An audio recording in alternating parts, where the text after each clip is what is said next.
సోనియా గాంధీ నాయకత్వం అవలంబిస్తున్నటువంటి నిరంకుశ వైఖరికి ఎన్డీఏ ప్రభుత్వం శ్రీమతి సోనియా గాంధీపై వ్యవహరిస్తున్నటువంటి నిరంకుశ వైఖరికి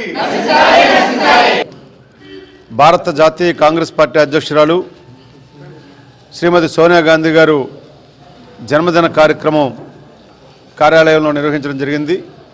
ముఖ్యంగా నెహ్రూ గాంధీ కుటుంబానికి చెందినటువంటి 1998లో ఒక చుక్కాను లేని నావల ఉన్నటువంటి పరిస్థితిలో ఈ అఖండ భారతంలో కాశీ నుంచి కన్యాకుమారికి వరకు ఉన్నటువంటి కాంగ్రెస్ కార్యకర్తల నాయకుల యొక్క కోరిక మేరకు శ్రీమతి సోనియా గాంధీ గారు అఖిల భారత జాతీయ కాంగ్రెస్ పార్టీ అధ్యక్షురాలుగా బాధ్యత తీసుకున్నారు. తీసుకున్న దగ్గర నుంచి కూడా నిరంతరం దిగువ స్థాయి కార్యకర్తలను ఉత్సాహపరుస్తూ పెద్ద నాయకులందరినీ కూడా సమన్వయపరుస్తూ 2004 ఎన్నికల్లో కాంగ్రెస్ పార్టీ అఖండమైనటువంటి మెజార్టీ రానందుకు దోహదపడినటువంటి మహానాయకురాలు ఆవిడ.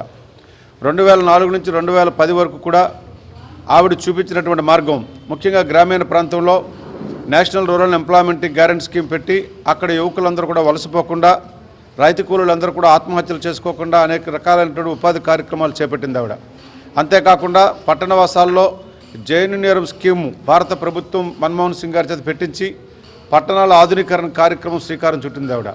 అటువంటి నాయకురాలు మీద ఈరోజు భారతీయ జనతా పార్టీ అధ్యక్షుడు సుబ్రహ్మణ్య స్వామి గారు అట్లాగే నరేంద్ర మోడీ గారు పెద్ద ఎత్తున దాడి చేయాలని ఆవిడ ఆత్మస్థైర్యం దెబ్బతీయాలని ఒక నేషనల్ హెరాల్డ్ అనే పేపరు దీని మీద అందులో ఆవిడని ఇరికించాలని తద్వారా కాంగ్రెస్ పార్టీని ఇబ్బందులు పాలు చేయాలన్నటువంటి ఒక దుర్బుద్ధితో ఇవాళ కోర్టుల చుట్టూ వాళ్ళ కేసులు వేయించి వారు చేస్తున్నటువంటి కార్యక్రమాలు ఎక్కడో కూడా అది విజయవంతం కాదు. శ్రీమతి సోనియా గాంధీ గారి జన్మదినాన్ని విశాఖ నగర కాంగ్రెస్ ఆధ్వర్యంలో ఘనంగా నిర్వహించడం జరుగుతోంది. మరి ఆమె పుట్టినరోజు మా అందరికీ పండుగ రోజు. భారతదేశంలో ఎంతో ఆదర్శవంతమైనటువంటి రాజకీయాన్ని నడుపుతూ మహిళల్లో చాలా ఆదర్శనీయమైన మహిళలుగా ఆమె పేరుగా గాంచినటువంటి వ్యక్తి. 1968లో రాజీవ్ గాంధీ గారితో పరిచయం ఏర్పడిన తర్వాత పెళ్లి చేసుకుని విశాఖ మా ఆంధ్రప్రదేశ్ వచ్చిన తర్వాత భారతదేశంలో ఆవిడ